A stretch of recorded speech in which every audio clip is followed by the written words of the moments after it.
안녕하세요, 전마왕입니다. 오늘은 마이크로소프트 VBA 매크로에서 이 조건문에 대해서 알아보도록 하겠습니다. 먼저 마이크로소프트 덕스에 들어가서 비주얼 베이직 레퍼런스 관련되어 있는 내용을 찾아보면요, 랭귀지 레퍼런스에 있는 컨셉 쪽에 들어가시면, 비주얼 베이직에 들어가면 이 VBA 프로그램에서 다루고 있는 기본적인 룰이라든지 기본적인 방법에 대한 내용들을 굉장히 많이 다루고 있습니다. 그 중에서도 조건문이나 반복문에 대한 내용을 따로 모아서 loop through code라는 게 있는데, 반복문과 조건문에 대한 내용이 다뤄져 있는 것을 볼 수가 있습니다. 조건문에 대한 내용이 보면은 if, else 문과 select case 문이 가장 대표적인 케이스라는 것을 볼 수가 있고요. 결국 어떤 일을 진행을 하다가 그 주어진 조건이 내가 원하는 조건인지 아닌지를 따져보는 문장은 대표적으로 두 가지 문장을 사용을 한다라고 보면 되겠습니다. 하이퍼링크 버튼을 누르면 각각의 자세한 설명으로 넘어가게 됩니다. if else 문은 다른 프로그램을 할 때도 굉장히 많이 쓰던 구문이고, 제가 지금까지 만들었던 매크로에서 항상 사용을 해왔던 구문 중에 하나이기 때문에 굉장히 익숙한 부분일 거고요. 어떤 if, 그 다음에 조건이 들어가고 그 다음에 then, 그러면 then에서는 이 if 조건을 만족을 했을 때에 대한 명령어, 이런 식으로 한 줄짜리로 명령어로도 사용을 할 수가 있고요. 또는 여러 줄의 명령이 있을 경우에는 이렇게 if에서 어떤 값에 대해서 확인을 한 다음에 주어진 동작을 이렇게 쭉 하고, 그 다음에 이 if 문을 종료하는, 이 조건을 만족할 때에만 if와 and if 사이에 있는 이 동작을 하는 이런 식의 구문도 많이 사용을 하게 됩니다. 또 경우에 따라서는 조건을 만족할 때는 이와 같은 동작을 하고, 조건을 만족하지 않을 때는 다른 어떤 동작을 해라 라는 식으로 명령을 주어질 수가 있습니다. 그래서 여기 있는 여러 가지 내용들을 그대로 가져가서 테스트를 한번 해보면 좋겠습니다. fix date라는 것을 한번 쭉 따라가 보도록 하겠습니다. 그럼 이 부분을 그대로 복사를 하고요, MS 오피스의 엑셀 파일을 띄워서 여기서 한번 테스트를 해보도록 하겠습니다. 엑셀 파일에서 비주얼 베이직을 사용을 하기 위해서는요, 먼저 파일에 옵션에 들어가서 리본 사용자 지정에 기본 탭 메뉴에 있는 개발 도구에 체크를 해두시면 사용을 하기가 편합니다. 이 기본 메뉴가 체크가 되어 있으면 메뉴에 개발 도구라는 버튼이 생기고요. 이 개발 도구에서 들어가서 매크로 보안, 여기서 매크로 설정을 모든 매크로 포함으로 이렇게 선택을 해주거나, 신뢰할 수 있는 위치에 내가 지금 만들고 있는 파일이 저장되는 폴더를 따로 지정을 해주면 매크로 사용이 좀 더 편합니다. 이 개발 도구의 비주얼 베이직 툴로 들어가면은 코드를 작성을 할 수가 있는데요, 여기서 마우스 오른쪽 버튼 누르고 삽입에 모듈, 그러면 우리가 집어넣을 수 있는 코드를 넣을 수 있는 창이 만들어집니다. 아까 복사했었던 내용을 그대로 붙여놓고 실행을 한번 해보겠습니다.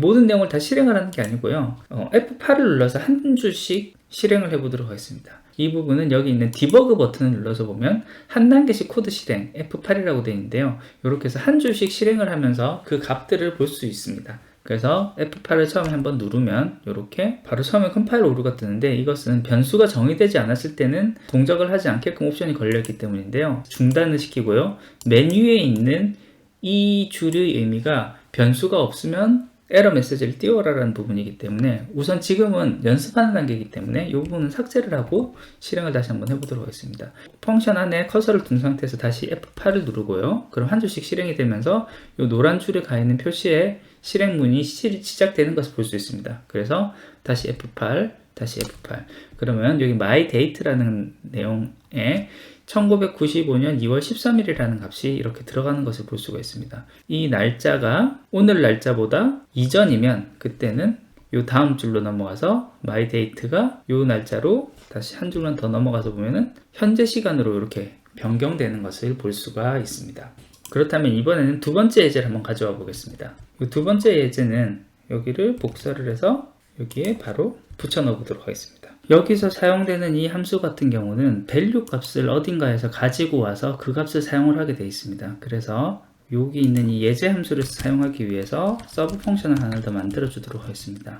main이라는 이름을 하나 만들어 주고요, 요 뒤에 선언되어 있는 이 함수를 그대로 쓰면서 처음에 0으로 한번 좀 실행을 해 보도록 하겠습니다. 그럼 처음에 0이 들어갔을 때 그때는 그 다음에 어떤 식으로 되는지 이런 내용들이 이제 들어가게 될 건데요, 바로 실행을 해보도록 하겠습니다. 한 줄씩 실행을 해볼게요. F8 누르고요. 그럼 여기 들어가서 이 서브 펑션을 콜을 하는데 0이라는 값을 집어넣으면서 콜을 합니다. 그렇기 때문에 바로 이 서브 펑션으로 넘어가고요. 값이 0일 때, 이때는 지금 조건을 만족하는 상태이기 때문에 이 안쪽으로 들어가서 그 다음 동작들을 이렇게 수행을 하게 됩니다. 근데 여기서는 지금 알람 라벨이라는 요 내용이 어떤 함수가 어떤 개체가 정해지지 않았기 때문에 이런 문제가 생기는데요. 어쨌든 지금 확인하고자 하는 거는 값이 0일 때는 요 안쪽에 있는 값을 실행을 한다라는 것을 이제 확인을 할 수가 있을 거예요. 그러면은 이번에는 만약에 0이 아니라 다른 값이 이렇게 들어갔다라고 했을 때는 이 명령을 실행을 해보면 여기까지는 똑같고 그 다음에 들어간 다음에 요 값이 0이 아닌 조건이기 때문에 end if 위치로 바로 이동을 해서 그 다음 명령어를 수행하는 이런 동작을 하는 것을 볼 수가 있습니다. 그 다음에 있는 예제를 이번에 다시 복사를 해와가지고 요것을 다시 붙여놓고 한번 확인해 보겠습니다. 그러면 이번에는 0일 경우와 0이 아닐 경우에 나눠가지고 이 동작을 하게 됩니다. 그래서 다시 중단하고 여기서 다시 한번 실행을 해보면 자 0이 아닐 경우입니다. 1일 때는 다시 한 줄씩 실행을 해보면 여기까지 온 다음에 0이 아닌 조건이기 때문에 else 다음 문장으로 바로 이렇게 넘어가서 그 다음 이쪽에 있는 명령어를 수행하는 이와 같은 식으로 순차적으로 진행을 하게 되는 것을 볼 수가 있습니다.